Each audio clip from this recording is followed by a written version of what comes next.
Tech Talk alert. After our latest digital life hack, you're going to hear one of my weekend show's best calls. You don't want to miss it. You've been in this situation. You want to send a message to a friend, the kind you really don't want nosy onlookers catching a glimpse of. What's your next move? I'm Kim Commando for Keeper Security, the password manager accessible from any device. Get a discounted personal or family plan your first year at keepersecurity.com/Kim. While there's no true way to make sure that what you send is just for the person on the receiving end, there is one way to keep it discreet. If you have an iPhone, you can send vanishing messages. Open your Messages app. Choose to start a new message or pick an ongoing conversation. Just type out what you'd like to say. Now, just don't tap send. Hold down that send button for a few seconds. Wait for a small menu to pop up and select Send with Invisible Ink. The message will then be hidden under a sparkly effect, and it stays hidden until the person you're sending it to swipes their finger across the message to reveal what's underneath. A little James Bond for you. Join more than 500,000 people who get my free tech newsletter every single day. Just sign up right now over at getkim.com. As promised, I'm now bringing you a standout call from my weekend show. Ed in Little Rock, Arkansas. Hi, Ed. Hey, Kim. Yeah, thanks for taking my call. You betcha. We're both retired, my wife and I. We've been married for going on 63 years, and we both had little part-time jobs we enjoyed doing. And, of course, COVID killed all that. Sure. And we'd kind of like to find really good alternatives to cable. You know, we got about 360 channels. We watch probably 5 of them. Yeah. And the only time we ever use the house phone is when it rings, and that's a robocall. And so I'd like to get some. I was kind of in a quandary, and I thought, well, about the only thing to do here would be to contact America's digital goddess. So, well, thank you. Here I am. Thank you, Ed. Well, you know, it's so you're going to enter the streaming world now.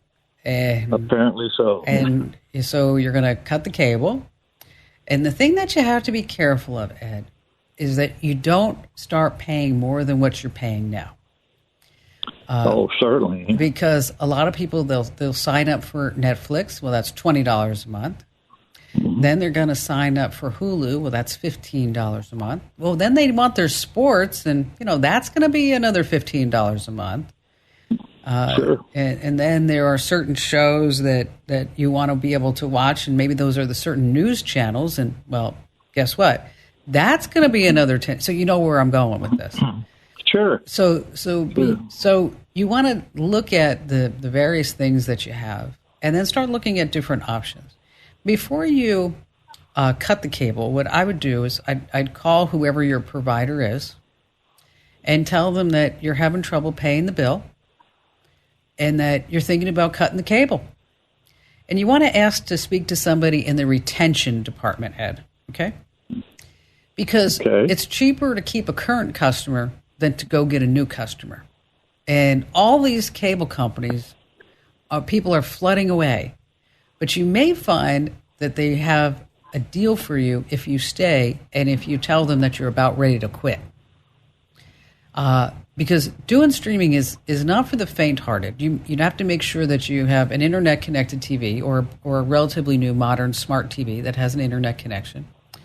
If not, you need to get a streaming box. And then you've got all these different choices from Sling and Roku, and it's really becomes a bit of a nightmare.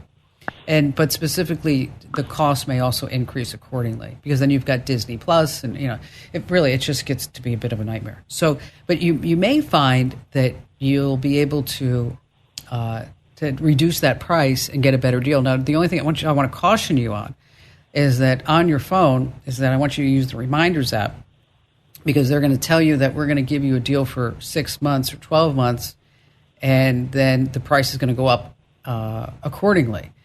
So just make a reminder in your phone to say in 4 months or 5 months, whatever that time is, that you're going to go ahead and increase that in.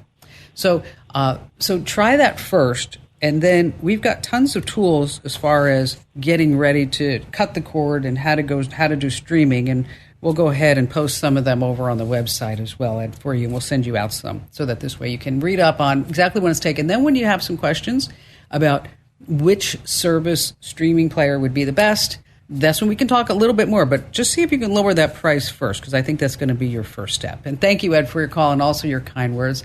Hey, a huge thank you for streaming with me. Now, if you're puzzled about something techie, I'm your gal. Just find the Email Kim link over at Komando.com and let those questions fly away. Now, every email gets my eyeballs, I promise. And keep your digital life in the know. Be sure you sign up for my free newsletter over at GetKim.com.